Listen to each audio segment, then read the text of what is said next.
नमस्कार मु सुप्रभा आपण माने शुणुचंती ओडिया हरर स्टोरीज। आजिर विषय आरंभ करने पूर्वरु आपण मानक सुखमय जीवन पाई मु ठाकुरंक पाखरे प्रार्थना करुची। तेबे चलंतु दर्शक बंधु समय को बेसी नष्ट न करी आरंभ करिबा। एही घटनाटी मो सांगर सान भाई सह घटिथिला।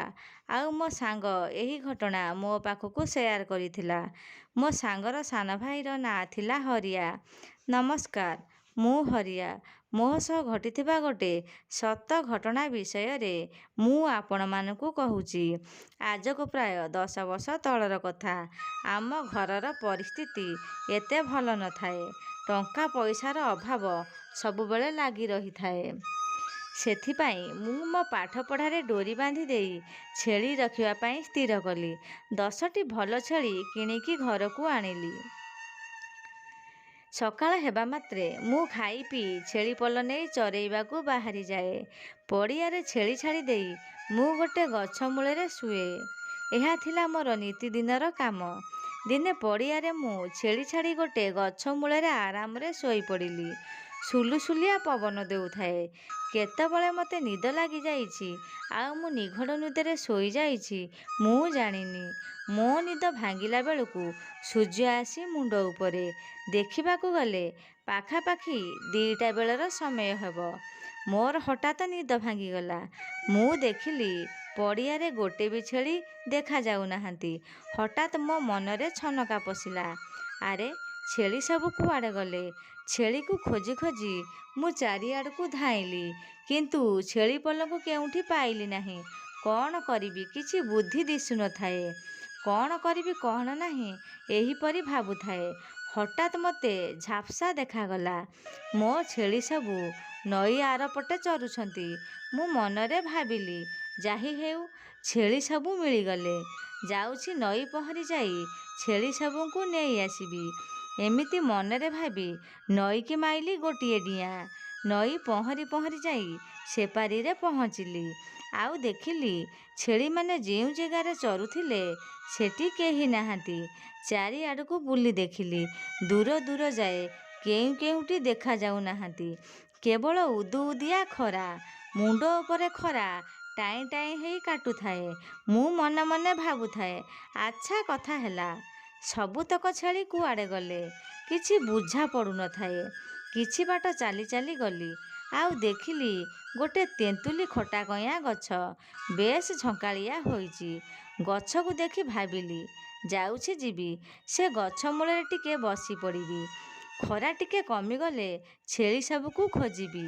एमिति भाबी मु जाई गछ मूଳେ बसी पड़िली। देहरु गम गम झाଳ बोही पड़ुथाए। गामुछारे झाଳ पोछि गछकू आउजी बसिली। किछि समय बसिला परे मते टिके छाई निद लागी जाइछि। हठात मो गालरे केही जणे गोटे शक्त जाबडा छाड़ीदेला। मोर हठात निद भांगीगला। मु चारिआडकू अनाइली। देखिली केई कुआड़े नाहांती। तापरे भाबिली मु बोधे स्वप्न देखिली कि कौन। पुणी थरे गछ मूଳେ गामुछा पारी देई लंबा होई शोई पड़िली। मते टिके छाई निद लागिछि कि नाही। हठात मो गोड़कू किए टाणी टाणी नेई किछि दूरेरे फोपाड़ी देला। मोर निद भांगीगला। मु आखि खोली देखिली मु सेई गछ मूଳରେ शोइछि। मनरे मनरे कहिली जा शଳा मु बोधे स्वप्न देखुथिली। एमिति कही पुणी थरे सेई गछ मूଳେ लंबा होई शोई पड़िली। आउ मु स्वप्नेरे देखिली 2टा अधा अधा हाथ मो आड़कू माड़ी आसुची। आंगुठी गुड़ाक लंबा लंबा नख गुड़ाक छुरी पुरी मुनिया मुनिया मो बेक आड़कू माड़ी आसुची। मु चित्कार करी कहूथाए आसना मो पाखकू आसना। किंतु से हाथ 2टा मो बेककू जोरे चिपी धरिला। मु जेते चेष्टा कली से हाथकू छड़ाइबा पाई हेले से हाथकू छड़ाई पारिली नाही। तार मुनिया मुनिया नख मो बेकेरे फुटी जाई रक्त बाहारुथाए। मो देह झाଳରେ गोटापण ओदा हेई जाउथाए। मो निश्वास बंद हो जाउथाए। मु बहुत कष्टेरे से हाथकू मो बेकरू छड़ाई फोपाड़ी देली। हठात मोर निद भांगीगला। ଆଉ ମୁଁ ଉଠି ପଡ଼ିଲି। ମନେ ମନେ କହିଲି, ଇଲୋ ମୋ ବୋପା, ଇଏ କି ଭୟଙ୍କର ସ୍ୱପ୍ନ ମୁଁ ଦେଖିଲି। ଏମିତି କହି ମୋ ଗାମୁଛା ଉଠାଇ ମୋ ମୁହଁ ଓ ବେକକୁ ପୋଛିଲି। ହଠାତ୍ ମୋ ନଜର ସେଇ ଝାଳଲଗା ଗାମୁଛା ଉପରେ ପଡ଼ିଲା। ଆଉ ମୁଁ ଯାହା ଦେଖିଲି, ମୋ ଆଖି ଖୋଲାକୁ ଖୋଲା ହୋଇ ରହିଗଲା। ମୋ ଗାମୁଛା ପୂରା ରକ୍ତରେ ବୁଡ଼ି ଯାଇଥାଏ।